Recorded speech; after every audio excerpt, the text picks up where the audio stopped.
So you might be wondering, why do film photographers always have such a huge camera collection?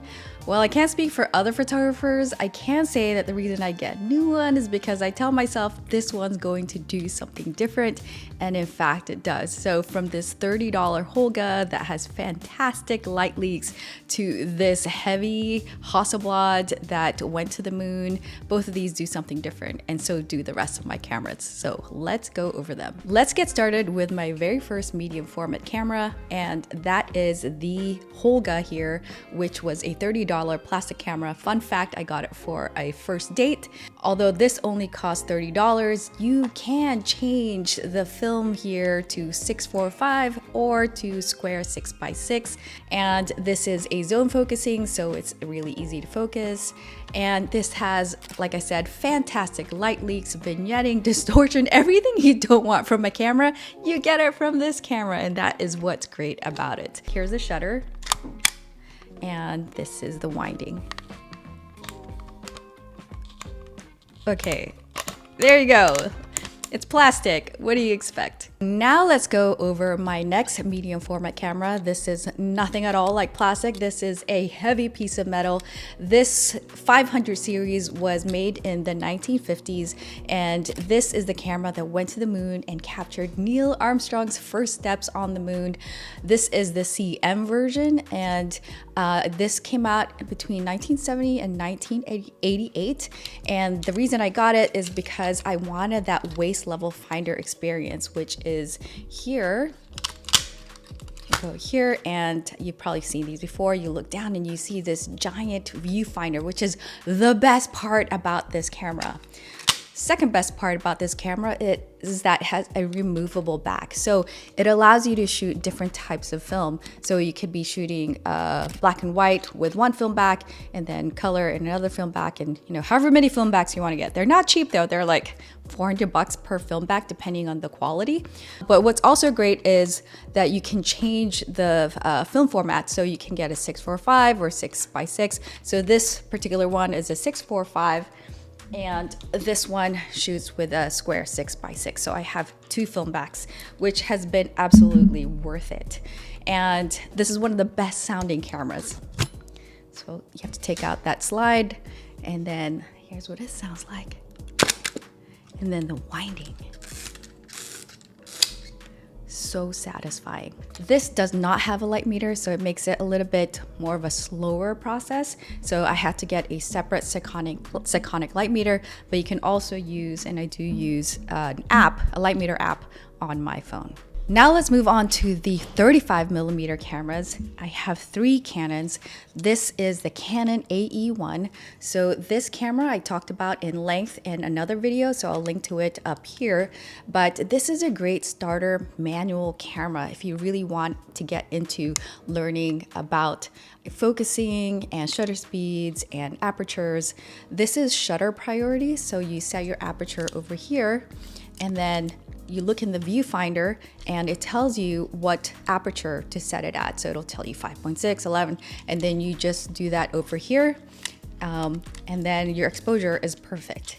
This is very easy to focus. This has a 50mm 1.8, and the shutter speed here is 1000. So you can get it to have a bit of a shallow depth of field, but sometimes I will pop on an ND filter on here so I can get it all the way down to 1.8 in daylight. This is a really great starter camera. It costs around $200, I believe. Highly, highly recommend. Again, you can hear more about it in my video up there. Here's what the Canon AE-1 sounds like. Oop. The next one, you're like, okay, why did you get another Canon? So I got another Canon because I really love the Hasselblad and the waist level finder there, but it's big. So I was like, I wonder if that comes on a 35mm, and it totally does. The Canon F-1, the reason I got it is because of that waist level finder on this camera. Otherwise, everything else is the same. So the waist level finder is here. You pop it open. It's smaller than the Hasselblads, but you look down and you get that same experience, and that's why I got it. The other bonus for this camera is that the shutter speed goes all the way to 2000, so I can interchange the lens from this, and so I can get a 1.8 aperture. I don't need to pop on an ND filter as much because it does have that 2000 shutter speed. Here's what the Canon F-1 sounds like. So then I got another Canon, hold on. Like I said, each one of these does something different. So this Canon is an autofocus. And so I got it because sometimes I don't want to take the time to manually focus. I'm on the go with my family and I just want to point and shoot. And that's what this is. It's an autofocus. And I believe these came out in the 80s. And the other bonus is, this is different from all my cameras, is that it has a zoom lens. So this is the Canon Rebel G, or it was also known as the like 500N, I believe, in Europe. And it has a 35 to 80 zoom lens, which is really awesome. It has a whole bunch of other settings in here that I don't really use. The one important thing to know is that you can set your ISO manually. So if you want to overexpose your film a little bit or underexpose, you can do that and you have control over that. This has way more controls than I use. Like I said, I kind of use it as a point and shoot, and that's pretty much it. This is really great. I love the zoom part of this lens, 35 to 80. Really great. Here's what this sounds like.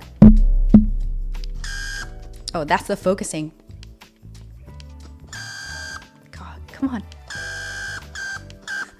Oh my God, you're definitely not gonna creep up on anyone here. So let me see what's happening. There you go. And then it just auto winds. Now let's talk about the Olympus Infinity. And I got this because I really love the point and shoot of the Canon Rebel G. I was like, maybe there's a smaller one, and there is. I mean, there's a lot of point and shoot cameras. Okay, there's a really fun fact about this one, but I got this for 20 bucks. I was at a flea market and they're selling for 20 bucks and it worked. And I was like, dude, let's get it.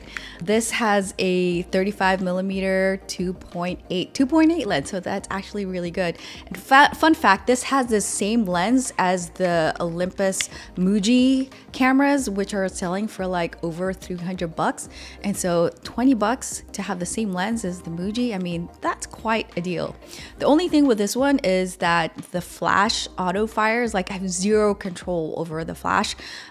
So when I fire off the shutter, you'll see that it's probably gonna go off. But otherwise, it takes really good photos. It's a fixed 28 millimeter, 28, so it's nice and wide. So it's actually, you know, it's a good one. It's small enough that it could fit in your pocket. So here's what it sounds like. And again, I have to cover the flash because it's gonna go off.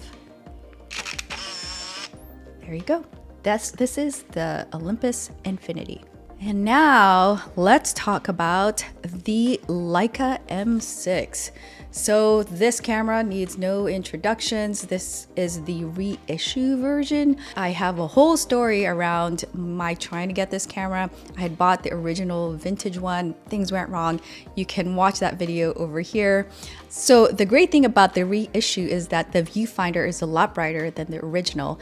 And also the top and the bottom are brass tops. So I believe it was like aluminum or something like that, alloy. I obviously don't know my metals, but it's different from the original one, and that's great. So this one cost me a lung, and the lens on here cost me a kidney, which is the Summicron 52.0. I only have one lens on here because I don't want to sell any more body parts, but I'm very happy with the 50 millimeter, and I don't think I need to say more. So many people know about the M6, and I'm really happy I finally got one of these. And here's what it sounds like. Very quiet, very discreet. And then the last but not least, this is my newest acquired camera, the Pentax 17. I have, again, a whole video on this. If you want to hear more about my take on the Pentax 17, you can go to the video up here. But this, why did I get this? Because it's a half frame. I have no half frame camera, so this is the only half frame that I have, meaning it takes 72 photos. So it takes a 35 millimeter frame, and it cuts it in half, and it takes forever to finish the 72 frames. Like, oh my gosh, I have different vacations on here because it takes me so long to get through a roll of film. But what's great about this, there was like huge, actually, debates about the price of this camera. I got it for 500 bucks and it was a very contentious price. A lot of photographers thought it was too much given you can get a nice working camera for $200, but you know, it is brand new. And so I really love this camera. I didn't expect to love it. I actually didn't expect to buy it, but this fits in my pocket. It's always in my bag. It's always with me because I'm always trying to finish the 72 shots, but it shoots in vertical. That's actually another unique thing about it. It shoots in vertical mode because it is a half frame, but this is a really great camera. I love it. And I think it was worth the 500 bucks. It's one of my favorite cameras and the one that I shoot with all the time. So if you watch my video on my Hawaii trip, I talked about this camera a lot. Here's what it sounds like. Underwhelming. That's one of the things I don't love about it. It like takes forever for me to press down. So like I always feel like sometimes I miss the moment. So that's the only bad thing about this. Maybe I got a broken one. I don't know. If you have one of these, you tell me, like, how's your shutter like behaving? Anyway, so that's that. So that is all of, well, not all, but like most of my film cameras. As you see, each one does something different, and that's why I think film photographers end up with so many, because depending on the type of shooting you're doing, you kind of need something different. Also, maybe because we have gear acquisition syndrome, and you know, what photographer doesn't have that? Anyway, let's bring it down to the comments. You tell me what top 5 cameras you have, and let's just talk about gear.